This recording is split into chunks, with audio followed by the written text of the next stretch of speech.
So I'm going to start off and say, let's talk about two things that come up a lot in USTA matches is when your opponent makes a bad call. And another thing that's slightly different is when your opponent gets into what I call gamesmanship, right? And I want to be clear about the distinction, right? A bad call is when someone calls an out ball, an in ball out, right? And we've all had that happen plenty of times. Gamesmanship is a little fuzzier because it's not necessarily illegal, but it's something your opponent's doing to get an advantage and that you have to respond to. So I'm going to go ahead and turn it over to Art and get your take on how you deal with these specific issues of an opponent making a bad call during a match, and also specific examples of gamesmanship that you've had to deal with in big matches. Go ahead. So let's start with the bad calls. The bad calls, first of all, is somebody's perception, where reality is it could be somebody's different than somebody's perception.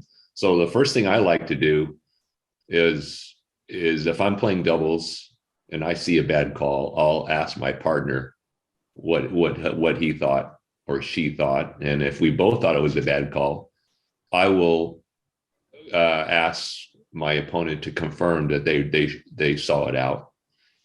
And if they confirm they saw it out, usually the first bad line call I'll let go. If it happens a second time, and then there becomes a pattern. So if it happens a second time, we'll call them out on that again, and we'll go through the same process. And at that point, the third time, or sometimes even the second time, we'll ask for a line judge, because then there's a pattern of line calls. So we like a third party to officiate. And so I think that's the best way to deal with it is to get a line judge involved when you're getting in those situations where repeat behavior. Everybody can make one mistake or even two mistakes, but if it's more than that, then you obviously need to have some intervention. And obviously sometimes line judges aren't available, and you just got to do the best you can to get some impartial person to come in and help you out. And usually you can find that. Now, in terms of gamesmanship, that's a tricky one. So in both cases, actually, let me go back on the line calls a little bit. Some players, and actually I experienced this just recently when I was in the fall double sectionals. We had some questioning of line calls, and then the opponent decided to take matters in their own hand with what we call payback.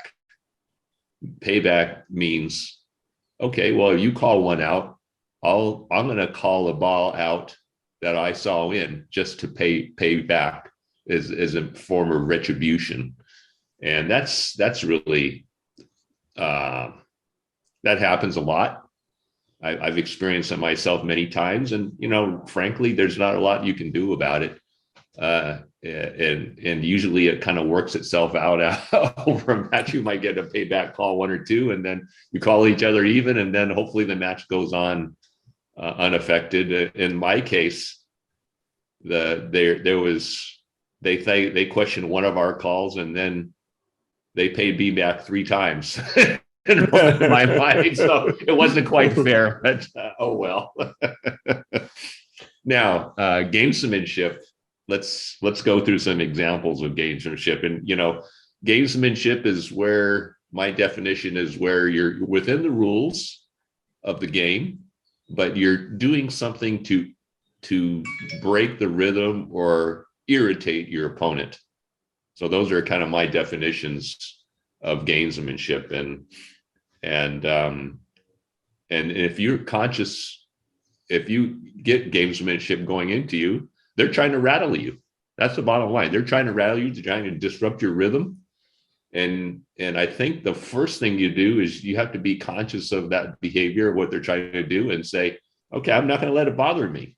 mentally I'm strong enough to deal with the situation and understand what they're trying to do and cope with it. Now, some people are able to do that, some people aren't. So it's sometimes it can be a very effective strategy. I personally don't condone that behavior. It's something that we're all sportsmen. In actually one of the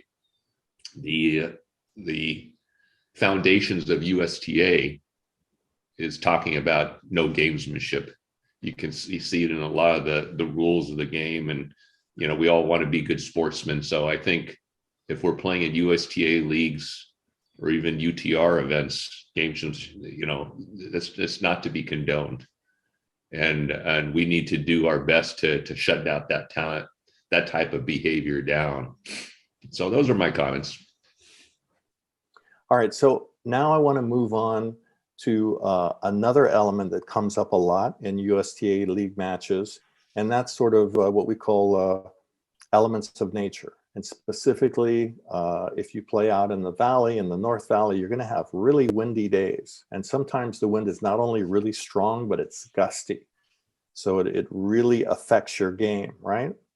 And also, a lot of times you're going to have sun, right? Where you're on the sunny side and it's right in the middle of the day, right when you hate to play. And it's really does impact how you play.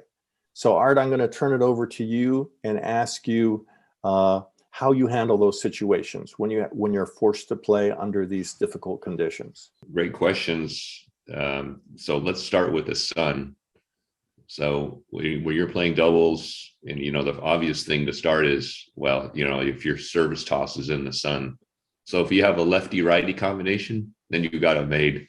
So right. So you can have the player that that doesn't get affected by the serve on each side, and you're good to go. Now there's certain things you can do for the sun, and that is have eye protection, sunglasses or a hat. And I find if you got some good glasses or a hat, you can blunt the effects of the glare significantly. And also the other thing you can do is you can make some slight adjustments to your ball toss, so you're not throwing directly into the sun. So those are some practical things you can do it. And then obviously when you're talking to your partner, you discuss between you who's more affected, and you discuss it and decide and who can deal with it better. So you communicate with your partner. Now the thing with wind, that's a tricky one, because sometimes it's swirling wind and sometimes it's wind that's blowing in the same direction. So I actually like to take it as try to take advantage of the wind.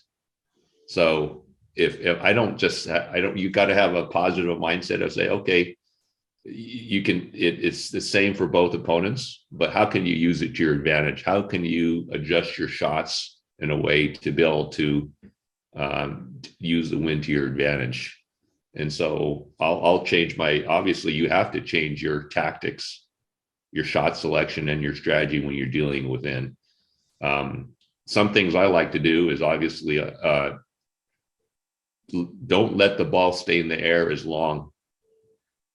Meaning, you're going to take the ball on the rise, you're going to volley more, because the longer if you stay back and then you let the wind take effect, then you're dealing with the wind more. But if you're a little bit more aggressive and you can take the ball earlier, then you're basically trying to minimize the effects of the wind to a certain extent. So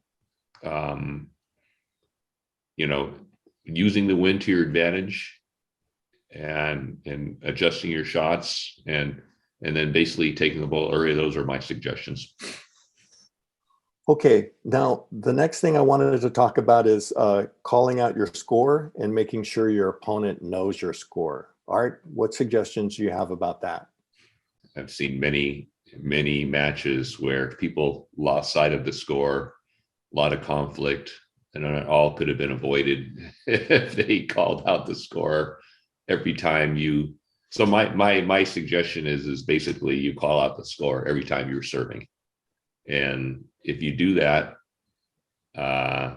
you're going to avoid a lot of conflict. And if there's not, and when you change sides, if there's not if obviously if they have those score tenders where you can change the scoring, but if they don't have score tenders, I always call the score out to my opponent when we're changing sides. I say, whatever the score is, and then that pretty much diffuses any issues.